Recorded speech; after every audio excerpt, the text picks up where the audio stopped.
יעלי! בוקר טוב. איזה מצחיק אותי זה תמיד שאני מדברת איתך ואצלי ערב ואצלך בוקר ובוקר ואני עם טוב. הקפה. כן, אז קודם כל כיף שהסכמת להגיע ככה לסדרה הזאת של הלייב חירום תודה על לעורר ההזמנה, כבוד גדול אנשים. לי. כן, באהבה, באהבה. והמטרה שלנו זה בעצם, תמיד אני אומרת ככה שיש אנשים עכשיו במלחמה שהם בצד, החיים שלהם נהרסו, או חיים של אנשים יקרים להם נהרסו, והם לא במצב שיכולת לתת משהו, הם צריכים כרגע לקבל, ו... ואנחנו פה בשבילכם, ויש אנשים אחרים שהם במצב שהם יכולים לתת, שהם סך הכל מאוזנים, הם סך הכל מתפקדים, ואם אתם שייכים לצד הזה של האנשים, אז אנא מכם, תהיו בנתינה, תיתנו, תהיו בנתינה, ואני מאחלת לכולנו שתמיד נהיה בצד הזה שנותן. אמן. בדיוק, את יעלי שאני מאוד אוהבת, הזמנתי ככה, כי אני חושבת שאנחנו ראוי מאוד מאוד לתת תשומת לב לנושא שבעיניי הוא אחד החשובים בעולם, וזה זוגיות. יעל כתבה ספר גם על זוגיות מתוך הנומרולוגיה, ובכלל ספרי לנו רגע ככה קצת על עצמך. אז א', אני חיה בלוס אנג'לס, אבל למרות שאני so called מאוד רחוקה, אני מאוד איתכם. כל הזקה וכל זה, אני גם עם אימא מיד על הטלפון, אז אנחנו גם חיים בחרדה הזאת פה. בעיקרון אני חיה בלוס אנג'לס, מטפלת ומנחה בתהליכי שינוי. אני מחברת בעצם בין טיפול רגשי, NLP, טיפול בהיפנוזה, וכמובן נומרולוגיה שלמדתי, התחלתי את המסע עם הנומרולוגיה אצלך, וזה לא נגמר אף פעם. אני עוזרת פשוט לאנשים להבין את עצמם ואת מערכות היחסים שלהם, ומשתמשת שוב בכלים מאוד חזקים, שזה היפנוזה, NLP וכמובן נומרולוגיה. לאחרונה אני חייבת להגיד, או אפילו מאז הקורונה, שרוב המטופלים שלי קשורים לעניין של זוגיות, ובגלל זה גם מאוד נמשכתי לנושא. בואו נדבר רגע על הביג אישיו זוגיות. אני אגיד לך ככה מה אני מאמין שלי בזוגיות, ולמה אני חושבת שזה משהו שצריך לדבר עליו. כי אני חושבת שזוגיות, אם יש זוגיות טובה, אז זה צובע את כל החיים בצורה אחרת. יותר קל להתמודד עם עניינים כספיים, יותר קל להתמודד עם ילדים, יותר קל להתמודד בעבודה, יותר קל להתמודד עם מה שיש. ולעומת זאת, אם הזוגיות לא טובה, לא משנה כמה כסף יש, לא משנה באיזה תפקיד נחשק אנחנו עוסקים או לא עוסקים, זה צובע את זה גם כן. וזוגיות זה משהו שהוא כאילו, אין מה לעשות, צריך להשקיע בו, כמו שאנחנו משקיעים בגוף שלנו ובבריאות שלנו, ומי שמשקיע יודע כמה שזה חשוב, וצריך תמיד להשקיע בזה. אז תגידי לי ככה, את יודעת, לפי דעתך, מהניסיון שלך, מה הופך זוגות לזוגות שהזוגיות שלהם חזקה, קודם כל? אז אני אגיד לך ככה, קודם כל, מה זה בעצם זוגיות? זה שני אנשים שמגיעים לתוך קשר, כשהם מביאים איתם בעצם חבילה. עכשיו, יש לנו נטייה לאגור רגשות וחוויות מהעבר, מהילדות שלנו בעצם, ואנחנו אוגרים את זה, אנחנו חיים את זה. זאת אומרת, גם היום, לא משנה בת כמה אני עדיין ממשיכה לחיות חוויות שעברתי בגילאי ילדות. עכשיו, אני מביאה את שלי, הבן זוג, בת הזוג, לא משנה, מביא את זה גם לתוך הקשר. עכשיו, זוגיות, יש כמה דברים הכי חשובים, אני אומרת את זה תמיד ללקוחות שלי פה בלוס אנג'לס. המון ישראלים פה מתעסקים לדוגמה בתחום הבנייה. למה? לא יודעת, יש בזה הרבה כסף. תמיד אני מסבירה להם את זה ככה, מה הדבר הראשון שעושים כשמרימים בית או בניין? בונים יסודות. עכשיו, אם היסודות הם יהיו מאוד חזקים, לא משנה אם תהיה רעידת אדמה או הוריקן או ירד טיל או לא משנה מה, יש סיכוי כמובן שיהיו נזקים למבנה, אבל הבסיס של המבנה ימשיך לעמוד. ובדיוק אותו דבר זה בזוגיות. בעצם אנחנו נכנסים לתוך בניין, לתוך מבנה של מערכת יחסים, אנחנו צריכים לבנות איזשהו חזון זוגיות מסוים. עכשיו רוב הזוגות נכנסים ללוי דווי, לתקופת מה, את יודעת, הירח הדבש, אנחנו בדרך כלל בתוך התקופה הזאת גם לא ממש מראים מי אנחנו באמת, אנחנו יותר מראים לבן או בת הזוג את מה שהם רוצים לראות, כי ככה זה טבע האדם, ואז עובר קצת זמן ומתחילים להוציא את כל העניינים החוצה. היום אני רוצה לציין שהדור הצעיר דווקא, וזה רוב הלקוחות שלי, שאני מדברת על גילאי 20 עד כמעט 40, מגיעים לטיפול בזוגיות הרבה לפני שהם מתחתנים, שבעיניי זה דבר מדהים. נגיד יש אנשים מבוגרים יותר ששמעו ואמרו לי, אז למה הם מתחתנים? אם יש בעיות לפני, למה הם מתחתנים? ואני אומרת בדיוק הפוך. אני שמחה היום שיש יותר שקיפות ושאנשים רואים את הדברים לפני, ובאים אליי בעצם בשביל לבנות את החזון הזוגי שלהם, עוד לפני שהם מתחתנים, שזה אחד הדברים הכי חשובים. עכשיו, אני אגיד שכשלמדתי את כל עניין הזוגיות דרך עולם ה-NLP, אני אגיד את זה ככה, תמיד מדברים על משולש, דומה לנומרולוגיה. אז המשולש הוא בעצם תקשורת, אינטימיות ומצב כלכלי, שקודם הזכרת, אמרת, אם המצב הכלכלי לא כל כך טוב, אם יש זוגיות חזקה אפשר להתגבר על זה. אז את צודקת, אבל אם ניכנס תכף עמוק לתוך העניינים, הרי אף פעם לא כל אחד מהמרכיבים האלה עובד טוב. אז רוב האנשים יגידו לך לדוגמה, שתקשורת, מה הדבר הכי חשוב בתקשורת? סליחה, בזוגיות? יענו לך תקשורת. אני טוענת שזה לא רק תקשורת, יש משהו הרבה הרבה הרבה לפני זה, וזה להבין שאנחנו כל אחד שונה אחד מהשני. אני בן אדם אחד והוא בן אדם אחר. אני מביאה איתי סיפור חיים אחד, הוא מביא איתו סיפור חיים שונה.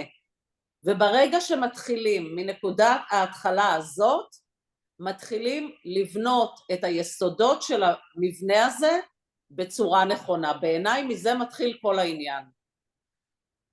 קודם כל, ההבנה הזאת היא שאנחנו שונים ממעולה, ואני גם חושבת שבני אדם בכלל, אם אתה נמצא עם מישהו שהוא שונה ממך, אז זה דווקא משהו שהוא יותר טוב. אבל אני רוצה דווקא שאנחנו נתייחס למה קורה באיזשהו נקודת שבר.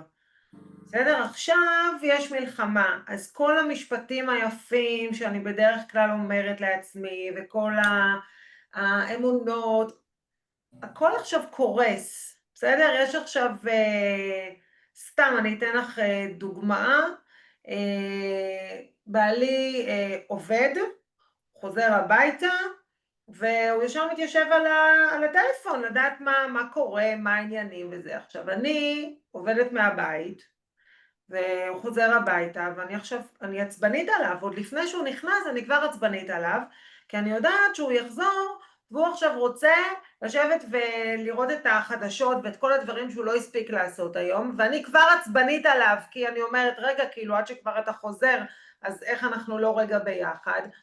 ואני אומרת, באמת, מבחינה פרקטית, איך אני את עצמי מרגיעה, עוד לפני שהוא מגיע הביתה, ואיך אני גם מדברת איתו, בצורה אחרת, כי אחרת זה מראש מורכב, עוד יותר מהרגיל.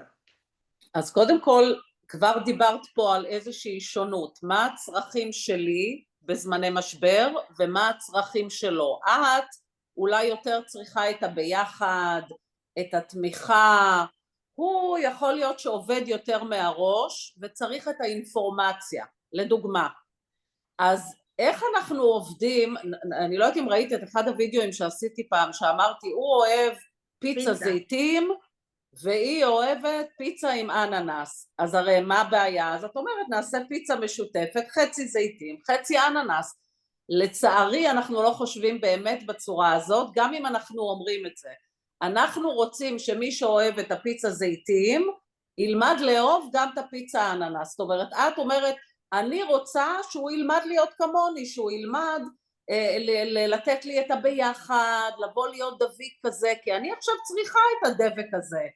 והוא אומר, היא צריכה להבין, אני עובד מהראש, אני צריך את האינפורמציה, ככה אני חושב. עכשיו, שניכם בעצם מתמודדים עם חרדה מסוימת, הרי כולנו פוחדים בתקופה הזאת, זה מה שמלווה אותנו, אבל כל אחד מאיתנו מגיב בצורה שונה לפחד. אז קודם כל אנחנו רוצים להבין את זה. אני ענבל, אני מגיבה לפחד בצורה כזאת, אני צריכה אותך ביחד איתי, אני צריכה שתחבק אותי, אני צריכה שתדבר איתי, אני צריכה שתכיל אותי, שתבין אותי. והוא אומר בדיוק הפוך, תני לי את הספייס שלי, אני צריך להבין, אני צריך לחפור, אני צריך לעבוד מפה, מהראש. שניהם בסדר, אין פה צודק לא צודק, יש פה שני אנשים שונים שצריכים ללמוד להכיל אחד את השני במסגרת הנתונים המולדים שלהם. עכשיו, את אמרת פה עוד משהו, ויש פה, את יכול להיות שבעלך עוד יוצא לעבודה, רוב האנשים היום לא יוצאים לעבודה לדוגמה, זה קרה גם בקורונה, למה כל כך הרבה זוגות התפרקו? יש לנו איזשהו מרחב מחיה מסוים, יש כאלה שיש להם רק דירות קטנות, יש כאלה שיש להם בתים גדולים, צריך לבחור בתוך המרחב הזה מה הספייס של כל אחד, וגם דיברתי על חזון זוגי, אז לשבת ולדבר, הוא צריך א', את צריכה ב', מתי נותנים לכל אחד את האלף שלו ואת הב' שלו, ומתי עושים את הביחד ואיך. מה זה הביחד הזה? האם הביחד הזה הוא לשבת על הספה ולהתחבק? האם הביחד הזה הוא לבשל ביחד ארוחת ערב ולאכול ביחד? או לשים איזושהי תוכנית בנטפליקס, שגם שם יכולים להיות חוסרי הסכמה, כי את צריכה משהו יותר לרגש ולנפש, והוא צריך משהו יותר לראש. ובעצם ברגע שמבינים את הדבר הזה ומחליטים את זה, אז לומדים לעבוד בצורה נכונה. עכשיו, למה בעצם את מפתחת את זה עוד לפני שהוא נכנס? כי את כבר הרבה שנים איתו, ואת כבר רגילה, אז יש לך אסוציאציה שלילית, מה שנקרא אצלנו בעולם הטיפול, עם כל הקטע הזה שהוא ייכנס עכשיו הביתה, אני יודעת שהוא ילך ישר לטלפון או למחשב או לא משנה למה. אז קודם כל את צריכה להרגיע את האסוציאציה הזאת ולהפוך אותה משלילית לחיובית, שאם היית לידי אז היינו עושים לדוגמה היפנוזה, זה בדיוק מה שעושים עם היפנוזה. יכולה לתת לנו איזשהו כלי קטן, ישים, כדי שאנחנו נוכל לעצור רגע את האוטומט שלנו? אם זה לגמרי. המילים החודרות האלה ללב, אם זה הציניות, אם זה העלבון, איזשהו משהו קטן שאנחנו יכולים רגע לעצור את האוטומט. אז קודם כל, עוד הרבה לפני שהוא מגיע כמובן, את משתמשת בכלי. עכשיו, אחד הכלים הכי קלים מעולם ה-NLP הוא reframing, להפוך את המשפט. אם את מדברת עם עצמך לפני שהוא בא ואת אומרת לעצמך, עוד מעט הוא יגיע, הוא ישר ירוץ למחשב, הוא ישר לרוץ לטלפון, מה זה עושה לי? זה משתק אותי.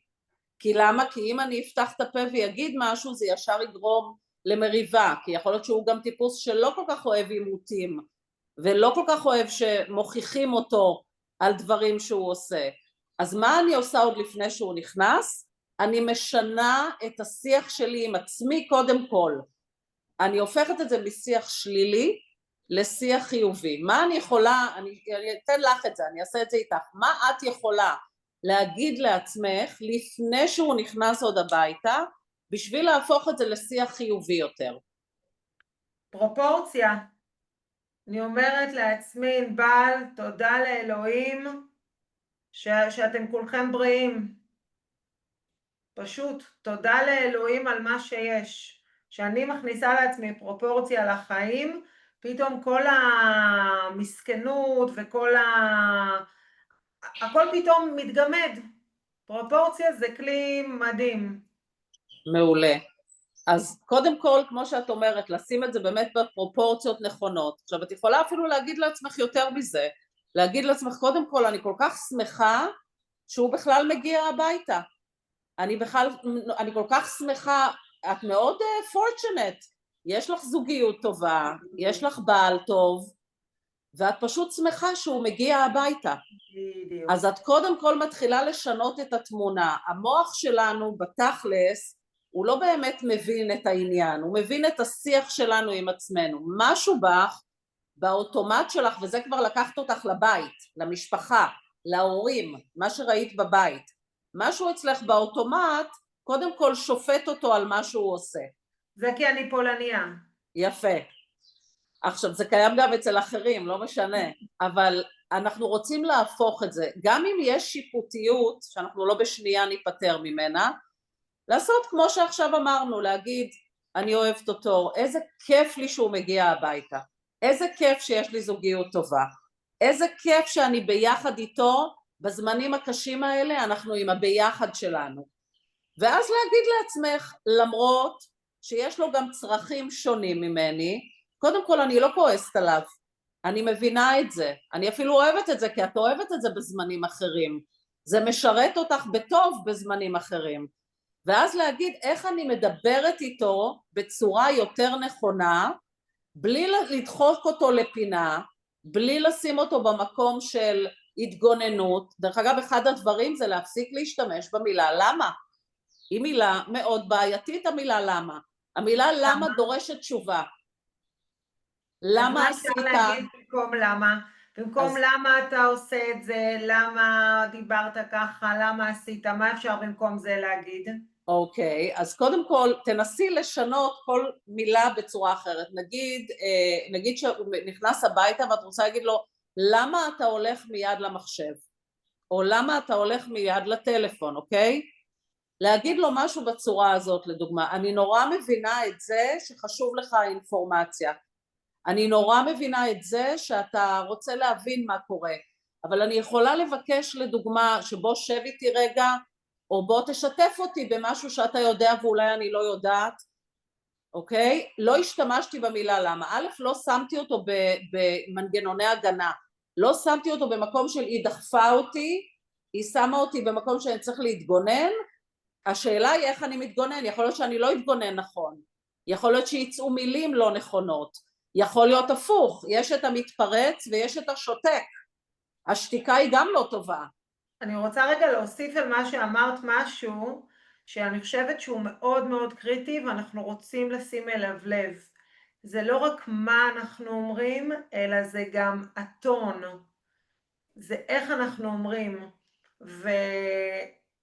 ואני חושבת שיש לנו הרבה פעמים את הרכות הזאת בדיבור, דווקא עם אנשים כאילו זרים יותר, שכאילו לא נעים לנו, ואז שם אנחנו יותר רכים איתם ומדברים בצורה נעימה, ולפעמים, לא אתם כמובן, לא מי שצופה, אבל יש אנשים אחרים שדווקא בבית הם מוציאים את כל הגועל נפש ומדברים בצורה שלאנשים זרים הם בחיים לא היו מעיזים לדבר ככה. אז אני אומרת גם רגע בואו נזכיר לעצמנו פה שהבן זוג שלנו, הבן אדם היקר הזה פה, הוא זה שבסוף יהיה איתנו, הוא זה שבסוף נשאר איתנו, עם כל הכבוד לכל האנשים המדהימים שבחוץ, הוא מספר אחת. ואז זה פתאום שוב פעם מחזיר אותי רגע לפרופורציה, רגע לאיך אני מדברת לבן אדם הזה, אני מדברת אליו בצורה שאם הם אליי היו מדברים ככה, זה היה לי נעים. אני הייתי רוצה שאנשים ידברו אליי ככה כמו שאני רגע מוציאה החוצה, אז לא. ממש המודעות היא קריטית. המודעות היא קריטית. אני חושבת שכל השיחה הזאת וכל השיחות שאנחנו שומעים בשבוע האחרון, זה הרבה פעמים כדי רגע להציף את המודעות עוד הפעם, לא לפעול מתוך האוטומט, לא לפעול מתוך איך שאנחנו רגילים לפעול, כמו צומת T, קורה אירוע, אני עכשיו עוצרת ואני בוחרת איך אני מגיבה. זה מה שיוצר הרבה פעמים את השינוי בצד השני, וזה שינוי לגמרי. שתלוי בנו. אז תזכרו בבקשה לעצור צומת T, איך אני מגיבה, איך אני עונה לו. זה לא רק מה אני אומרת, אלא זה גם איך אני אומרת את זה. הרכות, הנעימות, זה קריטי. לגמרי. בשיח בין אנשים, מה אני אומר הוא בסך הכל 7% מכל האינטראקציה שקורית בחדר. החלק החזק ביותר הוא גם טון הדיבור וגם שפת הגוף. זה מה שבסוף אותו בן אדם ייקח, ואנשים, אנחנו עובדים מתוך מנגנוני הגנה, אין מה לעשות. עכשיו, זה כלל גם נורא חשוב בזוגיות, להבין ולעמוד על זה שבן הזוג לא יהיה אויב. אל תתייחסו לבן הזוג שלכם כאילו שהוא אויב. קחי את התכונה הזאת של הבעל שלך לדוגמה, בעלי ותקחי אותה מושלם, למקום חיובי, לבעלך המושלם, בעלי מושלם. תקחי אותה למקום חיובי ותגידי לו, איזה כיף לי שאני נשואה לבן אדם שכל כך חוקר ומבין אינפורמציה, שאולי אלה הדברים שאת פחות אוהבת לעשות. וסקרן, ואוהב בדיוק. ללמוד, ואוהב להגיד לו, איזה כיף לחקור. לי, בדיוק, תשתף אותי. בוא נשב ביחד על הספה מחובקים, תשתף אותי. בוא נשב לארוחת ערב עם כוס יין, אני רוצה שתשתף אותי, כי אני פחות טובה בדבר הזה. ואז בעצם את משתמשת ביכולות שלו וביכולות שלך, אבל את מחברת אותם ביחד, כי אנחנו אנשים שונים, אין מה לעשות. אני רוצה לתת על זה רגע דוגמה שפעם אני עשיתי את זה, גדי היה צופה בה, כן, כל מי ששומע פה זה לא ייעוץ זוגי עליי ועל גדי, זה דוגמה, בסדר? כל אחד שתיקח את זה לדוגמאות שלה, אבל אני זוכרת שגדי היה יושב ובאמת גולל בטלפון, ואמרתי רגע בוא נעשה משהו אחר, ושאלתי אותו מה אתה רואה מותק? תשתף אותי מה אתה רואה? ואני חושבת שהוא היה די בהלם, שאני פתאום רגע באמת מתעניינת במה הוא צופה, ומה שקרה זה שהוא אמר לי, לא כלום, והוא פשוט הניח את הטלפון והתפנה להיות איתי. אז לפעמים אתם מבינים, כאילו אנחנו רגע צריכים לשנות משהו במה שאנחנו עושים, והמציאות כבר משתנה יחסית אלינו. לגמרי, אבל עדיין מאוד חשוב גם להבין שכל אחד צריך את הזמן שלו. ויש לי לקוח, אני תמיד אוהבת להשתמש בדוגמה שהוא אומר, הוא גר בבית, בדירה יחסית קטנה, והוא מרגיש שהוא צריך את הזמן שלו, אז הוא אומר, אני נכנס לשירותים לשעה, והיא נכון, חושבת שאני בשירותים כי לא יוצא לי. אני נכון. שם כי זה השקט שלי, אני לבד עם עצמי. אז אנשים, אנחנו כולנו צריכים גם את הספייס שלנו, גם כשאנחנו דביקים, אנחנו עדיין צריכים גם את הספייס שלנו, ולא תמיד זה באותם זמנים. אז גם תתכננו את הלו"ז שלכם, תדברו מה הולך לקרות היום, בדיוק כמו שאתה עושה כשאתה בעבודה, כשאתה במשרד, אתה עובד לפי לו"ז מסוים. אז זה הדברים שעובדים נכון בתוך זוגיות. עכשיו אני אגיד ככה, שגם הדברים שפחות עובדים בתוך זוגיות, אני כן רוצה לקחת את זה לעולם הנומרולוגיה, כשאנחנו פותחים מפה זוגית, אנחנו לא אומרים אף פעם, זו זוגיות מתאימה, אוי לא, זו זוגיות ממש לא מתאימה. אנחנו אומרים, אלה האתגרים שיהיו בתוך הזוגיות, ואז אנחנו מדברים על איך בעצם להתמודד עם האתגרים.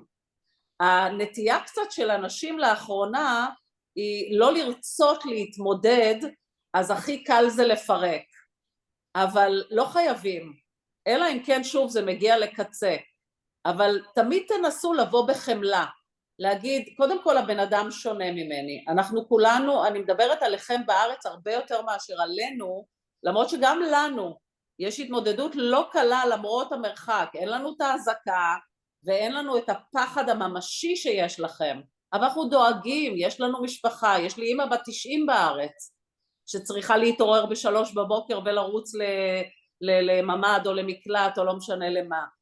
אז אני חושבת שצריך להבין שכל אחד באמת להיות בחמלה כלפיו, ככה הוא מגיב בזמני לחץ וככה אני מגיבה בזמני לחץ. זה לא אומר שהדרך שלי היא נכונה, זה לא אומר שהדרך שלו נכונה יותר, זה אומר שאנחנו צריכים להבין ולהכיל אחד את השני, אחרת אי אפשר להדביק את הדבר הזה ביחד, וחבל, כי יש סיבה למה בחרתם את אותו בן אדם.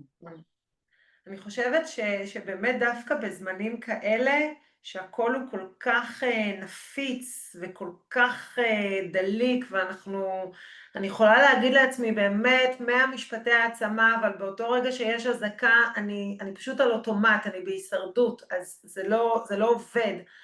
ואני חושבת שהקונספט הוא מתי שאני לא באזעקה, מתי שאני בטוב, אז כאילו, כמו אז, לתת איזה בנק הפקדות לבן זוג שלי, שאני בטוב, לא שאני בלחץ, עכשיו אני צריכה להתחיל לחנך את עצמי, אלא שאני לא בלחץ, שאני ברוגע, אז עכשיו זה הזמן לשלוח לו הודעה, אז עכשיו זה הזמן לתת לו את החיבוק, אז עכשיו זה הזמן להתקשר אליו, לשאול אותו מה שלמה, ואז שקורה הקרייסס באותו רגע של התפוצצות, יש לי כבר בנק הפקדות של דברים טובים שבעצם מרפדים את הלחץ שקורה באותו רגע. ואז אנחנו גם יוצרים איזון, זאת אומרת, אנחנו צריכים לשים לב שטוב, אז להגדיל את הטוב. לגמרי, תמיד אנחנו אומרים בטיפול, במשך היום, תשלח לבן זוג, כמו שאמרת, איזה, לא הייתי אומרת אימוג'י, אבל איזה לב חמוד, איזה כמה טוב שיש לי אותך, אתה לא מבין כמה אתה עוזר לי בתקופה הקשה הזאת. אני ובעלי שולחים אחד לשני במשך היום סתם, אוהב אותך חיים שלי, בוקר טוב, כל מיני כאלה, גורמים לך כשאתה נכנס אחר כך הביתה לאיזו התרגשות. תנסו להביא את עצמכם למקום הזה של ההתרגשות הזאת של איזה כיף לי, הוא בא הביתה. עכשיו, כל מי ששומעת את הלייב הזה, עכשיו לשלוח הודעה לבן הזוג בלייב. אם אתם לא עושים את זה עכשיו, עוד 5 דקות יהיה לכם 7,000 מטלות חדשות. אז החיים הם עכשיו. ומי שקשה לה להתבטא, תשלחי לב. תאמיני לי שמי שמקבל את זה באותו רגע, אומר, וואו, כאילו, למה זכיתי? אז יש לזה כוח, הדברים הקטנים יש להם הרבה מאוד כוח. תקשיבו, החיים הם עכשיו. אם אתם חיים באיזושהי אשליה עוד, שיש פה באמת עתיד, יכול להיות שהוא יקרה, אבל גם יכול להיות שלא. ומה שייצור את העתיד שלכם זה הפעולות של עכשיו. אז כל השיחות האלה וכל מה שאנחנו עושים זה עכשיו, תעשו את זה. בסדר? זהו, זה כוחו של הרגע הזה. יעלי, תני לנו ככה איזשהו משפט סיכום לזוגיות טובה. אני תמיד אומרת, לפני הכל, תקבלו את זה שאתם שני אנשים שונים. אחר כך תבינו מה השוני ביניכם, ואז תיקחו רק את הדברים החזקים, תעצימו אותם יותר, תיתנו פחות מקום לדברים החלשים יותר, ואל תוותרו, תחליטו שאתם עובדים על זה. כל דבר ניתן לתיקון, כל דבר ניתן לעבודה, צריך לרצות לעשות את זה. וברגע שעושים, תאמיני לי שאפשר. אז קודם כל זה מהמם, ומספיק אם תיקחו מפה משהו אחד, כבר זה יכול לעשות שינוי. אני אגיד שזוגיות בשבילי, זוגיות טובה, זוגיות בשבילי זה ערך, וזוגיות טובה מאירה את העולם גם באלף וגם בעין, ואני חושבת שזה משהו שהכי שווה בעולם להשקיע בו, כמו שאנחנו משקיעים בילדים שלנו, להשקיע בזוגיות שלנו לא פחות, לא פחות, וזהו, ושיהיה פה טוב, ושתהיה זוגיות טובה. אמן, אמן, אמן, אמן. בסדר. ושיהיה הרבה טוב ובשורות טובות, ושנעבור את הדבר הזה רק למקום טוב, שיהיה פה התחלות חדשות באמת, שתהיה אחדות, מאוד חשוב האחדות, גם בעניין של האחדות, זה מאוד קשור לזוגיות. ממש. אנחנו לא מקבלים את השונה, קשה לנו לשמוע דעות של אחרים. ממש. צריך לעבוד על זה. ממש. טוב, תודה רבה, שיהיה ברכה והצלחה, אמן. ומגיע לכולנו באמת אהבה, ושניפגש בשמחות. אמן, ושיחזרו החטופים שלנו מיד אמן, הביתה. אמן, אמן. להתראות. תודה ענבלוש, תודה.